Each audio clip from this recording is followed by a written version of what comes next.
नमस्कार, स्वागत है आपका पब्लिक इंडिया पर। मैं हूं नीलू व्यास। पता नहीं कितने महीनों से हम लोग ये कह रहे हैं कि जो भारत की जो विदेश नीति है वो ऐसा लग रहा है कि धराशायी हो गई है और उसका काट क्या है, उसका ऑल्टरनेटिव क्या है, ये किसी को पता नहीं है। लेकिन जब हम ऐसी बातें करते हैं तो इस समय एक किताब मेरे सामने है जिसका नाम है India's tourist with the world, और इसका अगर आप सब हेडिंग देखें तो उसमें लिखा है foreign policy manifesto.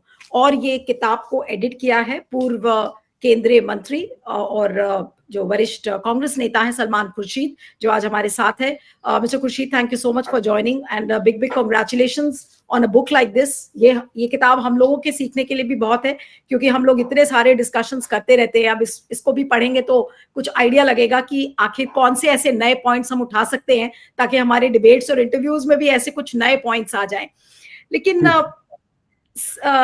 Mister Khurshid, लेकिन सवाल सबसे बड़ा ये है कि आज ऐसा क्यों लग रहा है कि मोदी जी की जो विदेश नीति है वो पूरी तरीके से फेल हो गई है? देखिए, हर एक का एक दृष्टिकोण होता है राजनीति में। आपकी एक नीति होती है, आपका एक विचारधारा होती है और एक दृष्टिकोण होता है। और जो भी कार्यशैली होती है, काम करने का तरीका होता है, उससे आदमी, एक व्यक्ति विशेष जो है वो उससे बंधा हुआ होता है। तो ऐसा नहीं कभी होता है कि आप देश के अंदर डोमेस्टिक पॉलिसी के संदर्भ में सोचने का आपका एक तरीका हो, और जब आप अंतर्राष्ट्रीय स्तर पर सोचने की बात करें तो उसमें बिल्कुल उससे विपरीत कोई तरीका हो या उससे हटकर कोई तरीका हो। तो कहीं ना कहीं दोनों में एक ऐसा समन्वय होता है, रहता है, और वास्तविकता होती है ऐसी। तो उसकी वजह से आप बाहर भी वही करने का प्रयास करते हैं जो आप देश के भीतर करते हैं। अब वहाँ पर परिस्थितियाँ अनुकूल अगर नहीं हैं तो जो यहाँ पर काम कर देता है वो बाहर काम नहीं करता है। तो आपको अलग अलग समझने का प्रयास करना होता है कि यहाँ पर क्या करना है और भारत में के बाहर क्या करना है। इसमें कुछ अंतर है, कहीं ना कहीं उसमें लिंक रहता है और रहेगा, हमेशा से रहेगा।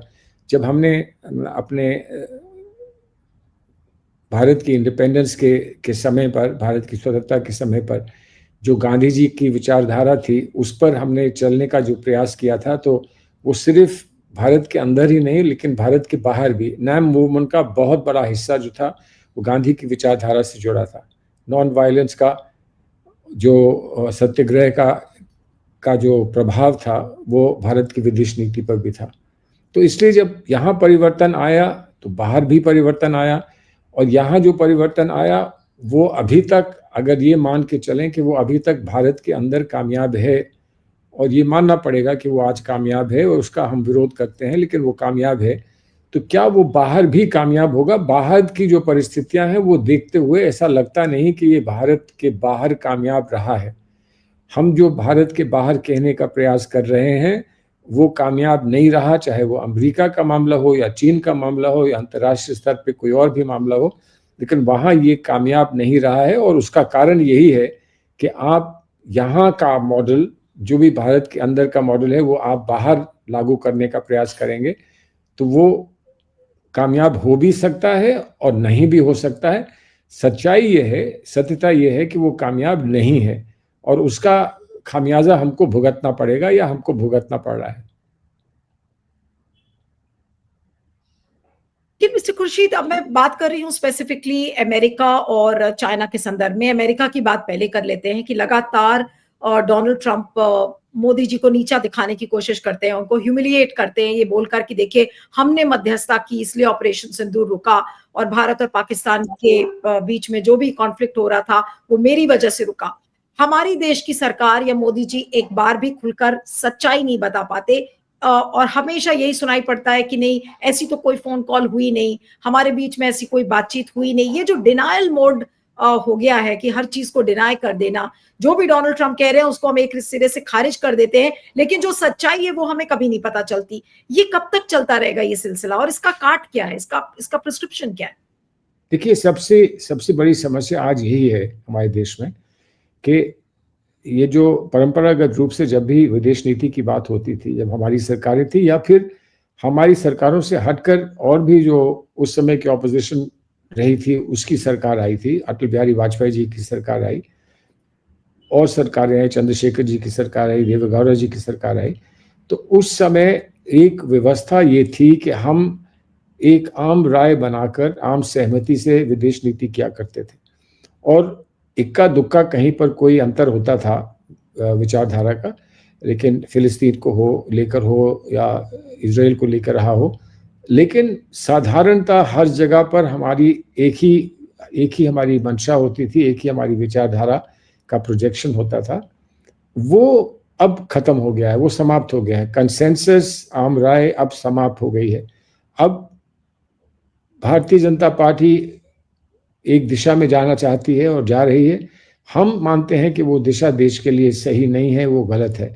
तो कहीं भी आदान प्रदान नहीं होता, कहीं भी संवाद नहीं होता, कभी भी ऐसा देखने को नहीं मिलता कि हम जब हमारी सरकार के ज़माने में मैं राज्य मंत्री था, विदेश राज्य मंत्री था, तो जो डेलीगेशन जिनीवा गया था, उस डेलीगेशन की अध्यक्षता अटल बिहारी वाजपेयी जी ने की थी, जो विपक्ष के नेता थे, उन्होंने की थी, मैंने नहीं की थी। मैं उनका साथी बनकर गया था और मैं उन्हीं के नीचे डेलीगेशन का मेंबर था। तो ये चीज अब देखने को नहीं मिलती है। एक थोड़ा सा एक एक्सपेरिमेंट किया था इस सरकार ने, जब कुछ डेलीगेशंस बाहर भेजे से ऑपरेशन सिंदूर के बाद, जिसमें कि और हमारी पार्टी के भी मेंबर्स और विभिन्न दलों के मेंबर्स को बीजेपी के अध्यक्षों के सदस्यों के साथ भेजा गया था। लेकिन वो 2-3 दिन 4 दिन की बात थी, गए वहाँ, सब ने देश के हित में वही बात कही जो उस वक्त कहने की बात थी। तो उसमें हम उन चीज़ों में नहीं फंसे ना पड़े जिन चीज़ों पर विवाद हो सकता है और जिसके बारे में बहुत सारी चर्चाएं देश में हुई, हमारे वापस आने के बाद भी हुई, हमारे जाने के पहले भी हुई, और वो आज तक वो चर्चाएं आज तक चल रही हैं। तो कहीं ना कहीं कमी इस बात की है कि सरकार विपक्ष के साथ बैठकर चर्चा करने को तैयार नहीं, उनको कुछ बात बताने को तैयार नहीं, और इसलिए ये संभव नहीं हो पा रहा है कि हम देश के बाहर जो भी कहें, जिस ध्वनि में भी कहें, वो एक ही ध्वनि हो और उससे एक ही मत स्पष्ट होता हो कि चाहे विपक्ष हो या वहाँ का सत्तारूढ़ दल हो, दोनों की एक ही राय है। आज हम ये नहीं दुनिया को कह पा रहे हैं और वहीं शुरुआत हो जाती है हमारी विफलता की, कि अगर हम एक बात नहीं कह पाते हैं तो लोग समझते हैं कि भारत में इस बात को लेकर लोग बटे हुए हैं। तो इनको उतनी सीरियसली, उतनी गंभीरता से नहीं लेना चाहिए जितना अगर एक ही राय हो तो उसको लिया जाता है। लेकिन विदेश नीति के मामले में आज क्या भारत बहुत कमजोर नजर नहीं आ रहा है? और इतना कमजोर पहले की सरकारों में कभी नहीं नजर आया भारत जितना आज कमजोर नजर आ रहा है। मोदी जी से आप क्या कहेंगे? उनको ऐसा क्या करना चाहिए ताकि एटलीस्ट ये इंप्रेशन तो बदल जाए? देखिए, मोदी जी को कौन कोई समझा सकता है? अगर वो ये समझते हैं कि वो बहुत बहुत सफल हैं दुनिया भर में, तो फिर उसके बाद तो समझाने की फिर कोई जगह ही नहीं बचती है ना। अगर वो ये कहें कि भाई मुझे कुछ समस्या हो रही है और मेरी बात लोग नहीं समझ पा रहे हैं, तो आइए आप भी मेरे साथ आइए और मेरे साथ उस बात को कहिए, तो हो सकता है हम दोनों कहें तो इस बात को लोग स्वीकार कर लें। तो वो कहाँ है तैयार इस बात को करने के लिए? तो विदेश नीति में अगर हम कमजोर पड़ रहे हैं तो हम अपने अंदरूनी नीति से कमजोर होने के कारण विदेश नीति में कमजोर पड़ रहे हैं। और फिर विदेश नीति की परिस्थितियां जो होती हैं, जो विदेश नीति का जो रिसेप्शन होता है दुनिया भर में, वो वैसा नहीं होता है जैसे कि देश के अंदर लोगों का रिसेप्शन होता है। अब आपको यहाँ भक्त मिल जाएंगे देश में और आप उनसे जो भी कह देंगे वो मान जाएंगे, लेकिन उस भक्ति का उदाहरण आप बाहर कहाँ पाएंगे? हो 10, 20, 50 लोग मिल जाएंगे, लेकिन जो लोग बड़ी बड़े डेमोक्रेसीज में रहते हैं, बड़े बड़े इंडस्ट्रियल टाउन सिटीज में रहते हैं, वो कहाँ भक्ति का वो प्रदर्शन करेंगे जो इस देश में हो रहा है, भक्ति का प्रदर्शन। तो इस बात को समझना होगा, और इस बात को समझना होगा कि एक पार्टी, विशेष पार्टी देश नहीं होती है। देश को जब लोग देखते हैं तो वो पूरे देश को देखते हैं और देश की सब पार्टियों को साथ देखते हैं। बिल्कुल। लेकिन आपको लगता है कि अब वाकई में अब भारत के लिए इतना संभव हो पाएगा आसानी से पाकिस्तान के ऊपर उंगलियां उठाना? जैसे पहले कभी भी कोई भी बॉम्ब ब्लास्ट होता था, कुछ भी होता था, तुरंत पाकिस्तान के ऊपर उंगलियां उठ जाती थी कि अरे ये तो आतंकवादी घटना पाकिस्तान से हुई है। अभी तक जो ये दिल्ली में जो बम विस्फोट हुआ रेड फोर्ट पर, उसके बारे में अभी तक पाकिस्तान का नाम देश ने, जो सरकार है, मोदी सरकार, उन्होंने नहीं लिया है। अभी भी इन्वेस्टिगेशंस चल रही हैं, कोई बहुत ज्यादा ऐसी लीड्स नहीं मिली है, पाकिस्तान का नाम कहीं किसी एंगल से नहीं है। आपको लगता है कि मोदी सरकार का क्या इतना सा भी, थोड़ा सा भी मुंह होगा इस समय कि तुरंत उठाकर और पाकिस्तान का नाम ले ले? क्योंकि अब तो उनको भी पता है कि भाई अब बहुत मुश्किल होगा। उन्होंने तो ये कहा था ऑपरेशन सिंदूर अभी रुका नहीं है, ऑपरेशन सिंदूर चल रहा है। उन्होंने ये भी कहा था कि आगे की अगर कोई भी अगर कोई टेरर एक्टिविटी होती है so we will treat it as an act of war. अब अचानक सरकार बड़ी चुप सी नजर आ रही है और ये बड़ा अनप्रेसिडेंटेड सा बिहेवियर लग रहा है सरकार का। देखिए, हमको भी कुछ आश्चर्य है इस बात पर। हालांकि जो सूचनाएं प्राप्त हुई हैं उसमें ये तो कहा गया है कि एक ऐसे संगठन हैं जो आतंकवाद से जुड़े हुए संगठन हैं, जो हैंडलर्स बने हैं या प्रोत्साहित कर रहे हैं आतंकवाद को हमारे देश में। लेकिन स्पष्ट कोई अभी वक्तव्य नहीं आया है सरकार की तरफ से, या फिर जो उस समय सरकार ने लोगों को अपनी जवाबदेही में लोगों को ये अश्योर किया था और ये कहा था कि अगर आगे कोई आतंकवाद का हमला होता है तो हम उस पर क्या प्रतिक्रिया करेंगे और किस तरह से रिएक्ट करेंगे, उसके संदर्भ में अभी कुछ नहीं आया है। लेकिन एक सच्चाई ये है कि हमने हमेशा ये चाहा कि अगर संकट की घड़ी आ जाती है और सरकार उस पर कोई कार्रवाई करती है तो हमें पूरा समर्थन सरकार को देना चाहिए। संकट की घड़ी में कोई भी हो, देश में कोई भी हो, सहमत हो असहमत हो सरकार से, लेकिन उसको सरकार का पक्ष देखते हुए सरकार को पूरी मदद करनी चाहिए, क्योंकि वो सरकार की मदद उस क्षण में नहीं होगी, वो देश की मदद होगी, वो करनी चाहिए। लेकिन उसको आप तत्काल उसी दिन कर दें, उसी रात कर दें और उसी रात सरकार से कहें कि आप कुछ करके दिखाइए तब हम मानेंगे, तो वो भी शायद उचित नहीं होगा। थोड़ा समय सरकार को मिलना चाहिए, दिया है, लेकिन उसी के साथ साथ हमने कहा कि आप तत्काल पार्लियामेंट का सत्र बुला लीजिए ताकि इस बात को हम वहां पर खुलकर आपके सामने, जनता के सामने खुलकर इस पे चर्चा हो ले और फिर जो परामर्श की आवश्यकता है वो परामर्श हो ले और फिर आगे जो कार्रवाई होगी उसमें आपको समर्थन पूरे देश का प्राप्त हो जाएगा। लेकिन अभी तक इस पर भी उन्होंने कोई रिस्पॉन्स नहीं दिया, अभी भी कोई प्रतिक्रिया उनकी नहीं आई है इस पर। तो ऐसा वो क्यों कर रहे हैं इसकी बात तो वही बता सकते हैं, इस पर हम तो अटकलें नहीं लगा सकते कि वो ऐसा क्यों कर रहे हैं। सर, इस किताब को मैं देख रही थी और इसमें जो लिखा है कि फॉरेन पॉलिसी मैनिफेस्टो, तो अब क्या आप लोग, क्योंकि अभी आप बिल्कुल नए नए, आपको उन्होंने कांग्रेस पार्टी ने चेयरमैन बनाया फॉरेन अफेयर्स डिपार्टमेंट का, कि कौन सी ऐसी नई चीजें आप लोग इंट्रोड्यूस कर रहे हैं जो पहले पार्टी ने नहीं की थी, और क्या कुछ नए प्रोग्राम्स, कुछ नई पॉलिसीज, कुछ नई नीतियां कि कैसे फॉरेन पॉलिसी में बदलाव हो, और जिन चीजों पर मोदी सरकार के विदेश नीति की आलोचना हो रही है, क्या क्या उसका कोई ऑल्टरनेटिव प्लान आप लोग लेकर आ रहे हैं? देखिए, इसमें कई विषय हैं। एक विषय इसमें यह है कि जो हमारी विदेश नीति रही है और हमारी सोच रही है, जिससे नैम जुड़ा हुआ था, जिससे अहिंसा जुड़ी हुई थी, जिससे कि न्यूक्लियर डिसआर्मामेंट जुड़ा हुआ था, उन सब चीज़ों को अगर कहीं धूमिल कर दिया गया है या उनको कहीं रास्ते में से हटा दिया गया है तो उसको रीअसर्ट हम कर सकें, उस पर एक बार फिर हम कह सकें कि ये बात जो है, समय हो गया है, समय के साथ साथ बहुत चीज़ें बदलती हैं, लेकिन ये कुछ साधारण बातें नहीं थी, ये कुछ ऐसे परपेचुअल ट्रूथ थे जिनको हम नई रोशनी में फिर से प्रस्तुत कर सकते हैं और हमको करना चाहिए। एक विषय ये है। दूसरा विषय यह है कि एक नई जनरेशन को हम तैयार करें फॉरेन पॉलिसी से संबंधित, जो फॉरेन पॉलिसी को समझें, जो शोध करें फॉरेन पॉलिसी के हर पहलू को समझने का प्रयास करें और जिन्हें हम फिर प्रस्तुत दुनिया के सामने कर सकें आने वाले समय के लिए। जो पार्टी के लीडर्स होंगे फॉरेन पॉलिसी के मैटर में, उनको हम तैयार करें।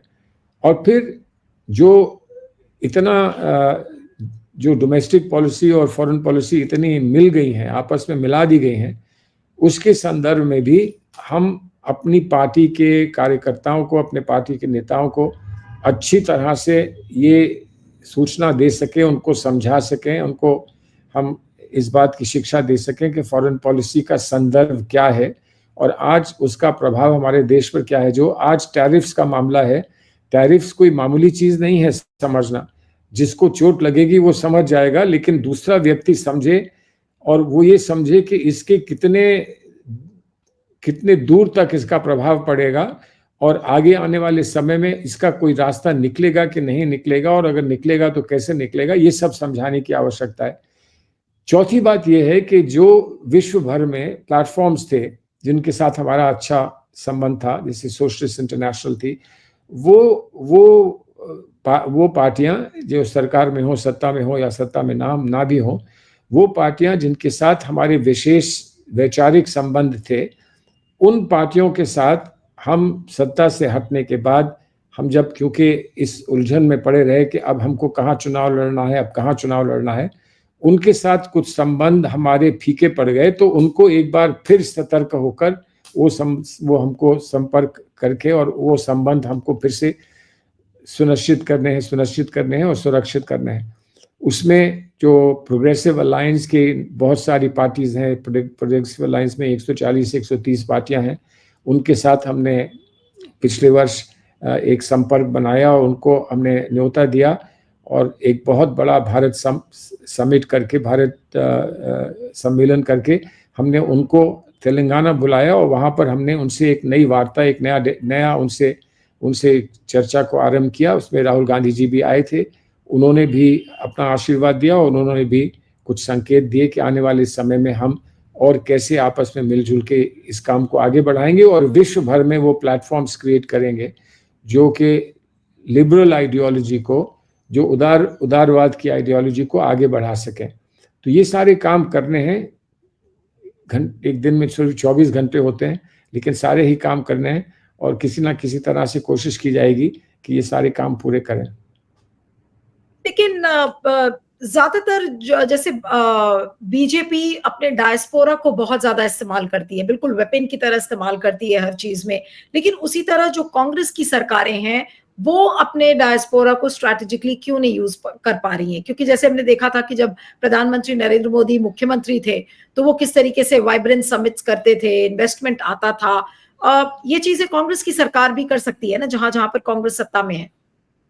देखिए, हमने जो भारत सम्मेलन किया था तो उसमें हमने एक सेगमेंट को इन्वेस्टमेंट का भी रखा था, ताकि वो लोग जो वहाँ पर विचारधारा को समझने के लिए या वैचारिक मामलों को समझने के लिए उससे हटकर वो ये चाहते हैं कि हम यहाँ देखें, एक्सप्लोर करें कि यहाँ क्या इन्वेस्टमेंट हो सकता है, क्या पूंजी का आयात हो सकता है, वो सारी चीज़ें हम वहाँ, वो भी एक सेगमेंट हमने रखा था। लेकिन उसका मतलब ये नहीं कि सरकारों को अपने अलग से समिट नहीं रखने चाहिए, सिर्फ जो इन्वेस्टमेंट समिट्स हों वो नहीं करने चाहिए। और वो तेलंगाना और कर्नाटक वो उस काम को कर रहे हैं। और हमारी ऐसी कोई बड़ी सरकार नहीं है, हिमाचल में बहुत छोटी सी सरकार है, छोटी सी जगह है और वो बहुत गंभीर परिस्थितियों में है। उनके पास उतना सरमाया इस समय नहीं है कि वो बहुत बड़े सम्मेलन कर सके, तब भी वो कर रहे हैं।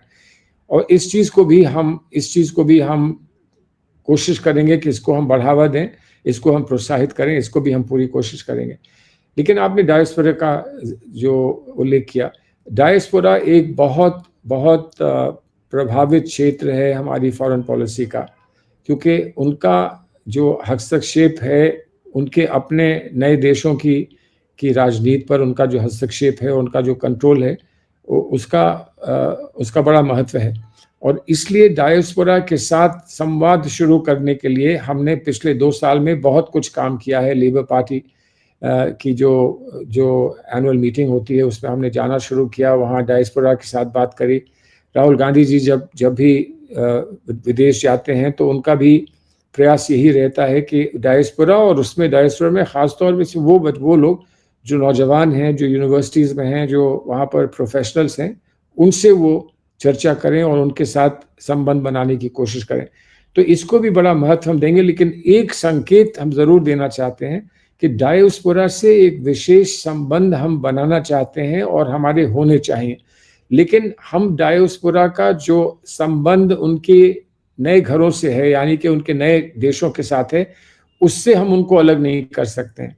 हम ये नहीं चाहते हैं कि वहाँ लोग ये सोचें कि ये लोग भारतीय ज़्यादा हैं और हमारे देश के कम हैं। ऐसा भी नहीं होना चाहिए, उन्हीं के देश के हैं, लेकिन वो भारत से आए हैं, भारत से उनका संबंध है, ये हमारे लिए बड़ा महत्वपूर्ण है। तो इसका क्या संतुलन होना चाहिए, क्या बैलेंस होना चाहिए, इसका ध्यान रखकर हम करेंगे।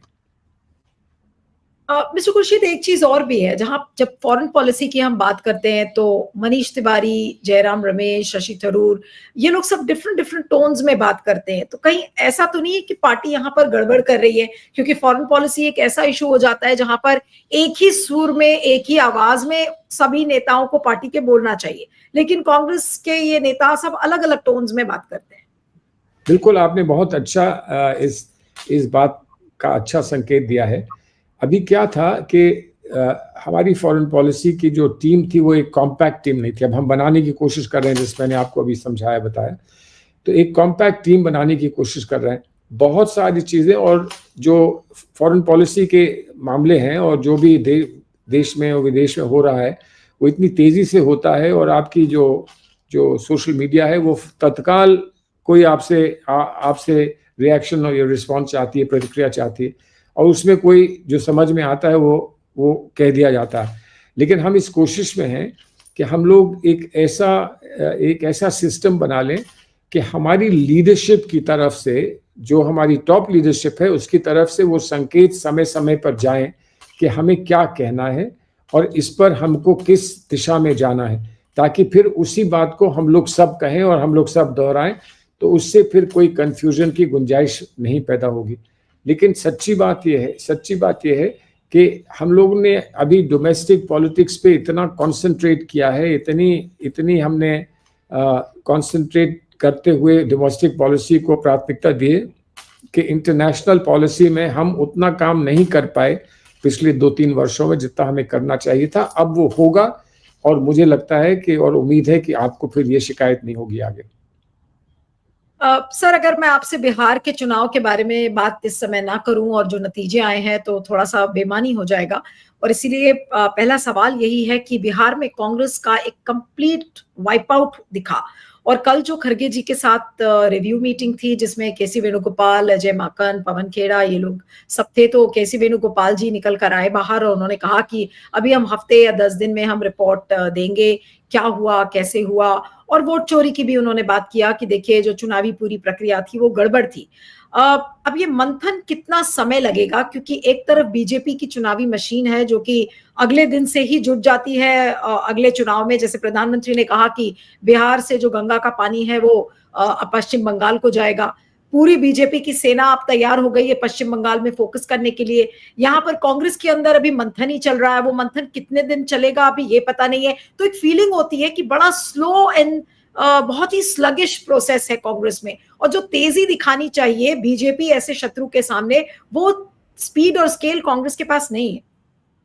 वो आपको दिखेगा। देखिए, भारत की राजनीति में आज बहुत सारे प्रश्न हैं। एक प्रश्न जो है विचारधारा का प्रश्न है, जिस पर हमारी लीडरशिप ने बड़ा बार बार इस बात को दोहराया है कि विचारधाराओं का टकराव है, लड़ाई है विचारधाराओं की। और विचारधारा को आप तत्काल एक दिन में नहीं बदल सकते हैं, उस पर स्टेडी काम करना पड़ता है, बहुत समय लगता है, तब आप विचारधारा पर असर डाल पाते हैं। ऐसा नहीं है कि हमको बिल्कुल एक क्लीन स्लेट से शुरुआत करनी है। भारत का इतिहास और जो हमारी लेगेसीज हैं, जो हमारी हेरिटेज है भारत की, उसमें कांग्रेस की विचारधारा बहुत गहराई तक घुसी हुई है। अब उसको हमें आम जनता तक, और जो नई जनरेशन्स हैं जो उससे उतने वो ना हो, कंसर्न ना रहे हों, या जिसकी जानकारी जिस हद तक उनको ना रही हो, वहां तक इसको पहुंचाने के लिए प्रयास करना है। हम बिहार में हारे हैं।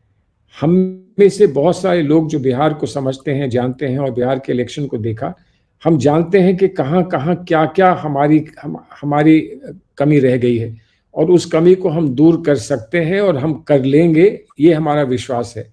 इसलिए ये मत समझिए कि कोरा कागज है और कोरे कागज पे फिर से बिना कुछ समझे समझाए बैठकर फिर हम कुछ अक्षर लिख रहे हैं। कोरा कागज नहीं है।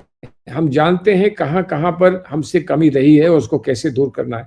लेकिन एक दफा हमारी टॉप लीडर्स, सिर्फ हमारी पार्टी के नहीं बल्कि पूरे इंडिया अलायंस के टॉप लीडर्स बैठ जाएं और वो आम सहमति से ये बता दें कि हमारी दिशा कहाँ पर गड़बड़ा गई थी, अब कहाँ जाना है, और जो हमारे इनपुट्स हैं उन इनपुट्स को लेकर वो ऐसा कर दें। उसके बाद हम वापस जिस रफ्तार के साथ हमको चलना है, जिस गति के साथ चलना है, वो हम चलकर दिखाएंगे। लेकिन मिस्टर खुर्शीद, बिहार में तो चीजें दिख रही थी। एक राहुल गांधी ने एक बहुत अच्छा कैंपेन खड़ा किया, वोट अधिकार यात्रा हुई, उसके बाद राहुल गांधी खुद ही चले गए और बहुत लंबे समय तक वो बिहार के चुनावी सीन से गायब थे। टिकट डिस्ट्रीब्यूशन को लेकर प्रॉब्लम्स थी। AIMIM के कई नेता जिनको कि कांग्रेस में टिकट मिलनी चाहिए थी, उनको टिकट नहीं मिली और वो अब AIMIM में वो नेता जीत गए। तो ये जो गड़बड़ियां बेसिक हैं, उसी तरीके से कम्युनिकेशंस डिपार्टमेंट में भी बहुत गड़बड़ियां हैं। एक अकाउंटेबिलिटी क्यों नहीं फिक्स की जाती है? इसकी बड़ी कमी दिखती है कांग्रेस में, कि जैसे कि बीजेपी के अंदर होता है कि भाई चलिए ठीक है, इस डिपार्टमेंट में काम नहीं किया, आपने उसके चीफ को बदल दिया या किसी तरीके से कोई बदलाव आया और वो एक्शन तुरंत हो जाता है। लेकिन कांग्रेस में इतनी हार होने के बावजूद नेता एग्जिस्ट करते हैं। ऐसा लगता है कि कोई अकाउंटेबिलिटी नहीं होती, उनसे कोई सवाल नहीं पूछा जाता, वो कितने भी चुनाव हार जाएं वो कंटिन्यू करते रहेंगे पार्टी में। ऐसा ऐसा कहाँ होता है? देखिए, ऐसा जाहिर है ऐसा नहीं होना चाहिए। हम लोग सब क्या चाहते हैं? हम चाहते हैं कि पार्टी फिर से एक ऊंचाई पर पहुंचे और पार्टी एक दफा फिर सफलता पार्टी के पांव फिर से चूमे। ऐसा हम चाहते हैं। लेकिन क्या फेर बदल होनी चाहिए? अब ये हम में से एक एक तय करके आपको बताना शुरू करेगा तो फेर बदल हो ही नहीं पाएगी। हमारे नेताओं को असेस करने दीजिए। हर चीज में थोड़ा समय लगता है। अब आप समझें कि हम समय ज्यादा लगा रहे हैं, ज्यादा दे रहे हैं, हम समझें कि ये तो बहुत जल्दी तय कर दिया। थोड़ा सा समय जो भी है, उसके बाद आप देखिए कि हम लोग क्या करते हैं। कई दफा हमको हार देखनी पड़ी है, कई दफा, और उसके बाद हमने बहुत सारे कदम उठाए हैं जो सृजन करने का और ऑर्गेनाइजेशन को मजबूत करने का कार्यक्रम है। वो आज कई प्रांतों में चल रहा है, हमारे उत्तर प्रदेश में चल रहा है, जहां जहां इलेक्शन थे, जाहिर है वहां नहीं हो पाता है। तो उसका भी क्या परिणाम होगा वो आप देख लें। लेकिन मैं ये मानता हूं कि बुनियादी चीज जो है वो विचारधारा को किस तरह से प्रोजेक्ट किया जाए, इसका सवाल है। MIM के साथ भी यही मसला था कि MIM के लोग हमारे साथ होते हैं तो उनको एक नज़र से देखा जाता है, जब वो हमसे अलग होते हैं तो एक और नज़र से देखा जाता है। इस चीज़ को हम लोग समझ लें, अच्छी तरह समझ लें। एक सबक है, बड़ा महंगा सबक हमको मिला है। इस सबक से हम कुछ समझ लें, सीख लें और फिर आपके सामने आए, जल्द आए। ऐसा मेरा विश्वास है कि हम जल्द ही आएंगे। सर, आपने कहा कि हर चीज अपना एक टाइम लेती है और जल्दबाजी में हर जवाब नहीं मिलता है। ये बात आपकी ठीक है, हर प्रोसेस में टाइम लगता है। लेकिन जिस तरीके से अब बीजेपी के पास सारे हथियार हैं, उनके पास चुनाव आयोग है, उनके पास मीडिया है, उनके पास SIR जैसा हथियार है, जिसको लेकर अब वो पूरे देश को एक तरीके से कैप्चर करने की कोशिश कर रहे हैं। अगर मोदी जी की आपने विक्ट्री स्पीच सुनी हो बिहार के दिन, जिस दिन बीजेपी हेडक्वार्टर से वो बोल रहे थे, तब तो उन्होंने ऐसा लग रहा था कि अब उन्होंने कह दिया, एक तरीके से ऐलान कर दिया कि अब हम तो पूरे देश में फतह कर लेंगे। तो फिर 2029 का चुनाव कहाँ जाएगा? अभी तामिल हो सकता है कि इसी तरीके से जिस तरह से बिहार लूटा गया है, जो कि एक परसेप्शन है कि बिहार का जो मैंडेट है वो लूट लिया बीजेपी ने, तो फिर तो तमिलनाडु में भी कोई ताजुब नहीं होगा, वहां पर बीजेपी आ जाएगी, पश्चिम बंगाल में भी आ जाएगी, केरला में भी आ जाएगी, अगर इसी तंत्र को इस्तेमाल करके ही अगर जीतना है तो। फिर ऐसे में लड़ाई कहां पर जाकर अटकती है? ऑपोजिशन क्या करेगा? ममता बनर्जी ने कल ये कहा कि इंडिया अलायंस की लीडरशिप को चेंज करना चाहिए। अब उनका मतलब राहुल गांधी से था या उनका मतलब किसी और से था, मुझे नहीं पता। लेकिन एक इंस्टेंट रिएक्शन लोग देख रहे हैं कि कोई एक जल्दी से कुछ ऐसी चीजें हो जिससे कि, क्योंकि सब चाहते हैं कि ऑपोजिशन खड़ा हो, मैं खुद इंडिविजुअली चाहती हूँ, पूरा देश चाहता है कि ऑपोजिशन स्ट्रांग हो। इस वजह से ये इस तरीके के सवाल भी आप पूछे जा रहे हैं ऑपोजिशन से। नहीं है, सवाल पूछने का अधिकार है, सरकार से पूछे जाएं, हमसे पूछे जाएं, समाज में वो पूछे जाएं, उसका पूरा अधिकार लोगों को बनता है और उसी का हम सही जवाब दे सकें, ये हमारा कर्तव्य बनता है, हमारा कर्तव्य बनता है। और सच्ची बात है, लोग ये भूल जाते हैं कि हम लोग यहाँ इसलिए तो नहीं बैठे हैं कि अब हम जिंदगी में कभी जीवन में कुछ ना कर पाए, ना हमारी पार्टी कर पाए, ना हम कुछ कर पाए।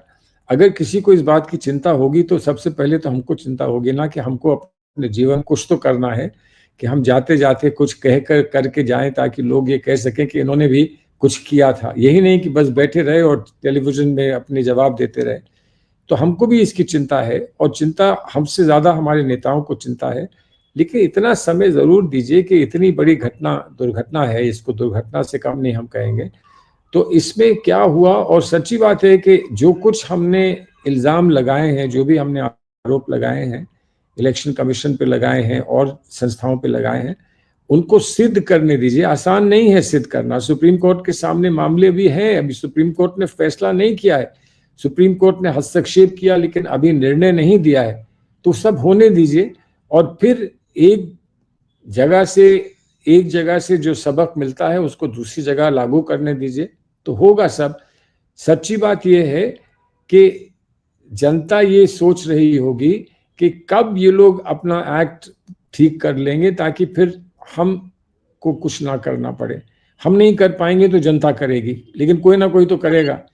इस बार हताशा इसलिए भी और ज्यादा हो रही है क्योंकि बिहार के चुनाव में मैं ये नहीं कहूंगी कि ऑपोजिशन ने कुछ किया नहीं, बहुत मुस्तैदी से सारा ऑपोजिशन लगा हुआ था, इस बात का क्रेडिट देना पड़ेगा। लेकिन जब इतना पावरफुल शत्रु एक सामने है जिसके पास सारा तंत्र है, और फिर भी, और इस बार हम लोगों ने सोचा था कि शायद जिस तरीके की वोट चोरी इसके पहले दिखी थी, वोटर लिस्ट की बात गड़बड़ियां और ये सारी चीजें, हो सकता है कि बिहार में वो ना हो, लेकिन बिहार में तो बिल्कुल उल्टा ही हो गया। एंटी क्लाइमैक्स एक रिजल्ट दिखा जिससे कि ऐसा लगा कि बिल्कुल ओपन डाका डाला गया है पूरे मैंडेट के ऊपर। तो अब ऐसे में तो ऑपोजिशन को क्या क्या की करेगा मुझे नहीं पता, लेकिन कब तक होगी ये इंडिया अलायंस की मीटिंग, कुछ आपको आइडिया है कि क्योंकि इसमें जी लगातार प्रयास चल रहे हैं और मैं समझता हूं कि वो सिर्फ हाईएस्ट लेवल पे जो मीटिंग्स होंगी वो नहीं, बल्कि डिफरेंट लेवल्स पर भी मीटिंग्स कराई जाएंगी, हर एक से पूछा जाएगा। और जल्द से जल्द, हमारे पास बहुत समय नहीं है, जैसे आपने कहा कि वो लोग इलेक्शन के फौरन बाद बंगाल के बारे में सोचना उन्होंने शुरू कर दिया, घोषणाएं करनी शुरू कर दी, तो हमारे पास समय कम है। लेकिन एक बुनियादी बात जो है वो हम लोगों को तय ये करनी होगी कि हम अलायंस बनाकर भी अलग अलग लड़ने की बात करें, या सचमुच एक अलायंस का जो लॉजिक होता है उसको समझकर हम लड़ें, उसके बाद फिर जो चाहिए वो हम मांगते रहें। इस पर हम सबको मिलकर विचार करना होगा। चलिए, आपका बहुत बहुत शुक्रिया mister Khurshid, thank you so much for joining and thank you for such a lovely book. और अपने व्यूअर से भी यही गुजारिश करूंगी कि इसको जरूर पढ़ें, और ज्यादा लंबी किताब नहीं है, कुछ 237 पेजेस की किताब है, उसको आप आराम से खत्म कर सकते हैं। बहुत इंटरेस्टिंग चैप्टर्स हैं इसमें, बहुत प्रोमिनेंट पर्सनालिटीज ने अलग अलग चैप्टर्स इसमें लिखे हैं, तो उसको जरूर पढ़ें। Thank you once again sir, thank you very much. Thank you, धन्यवाद, शुक्रिया। Thank you sir.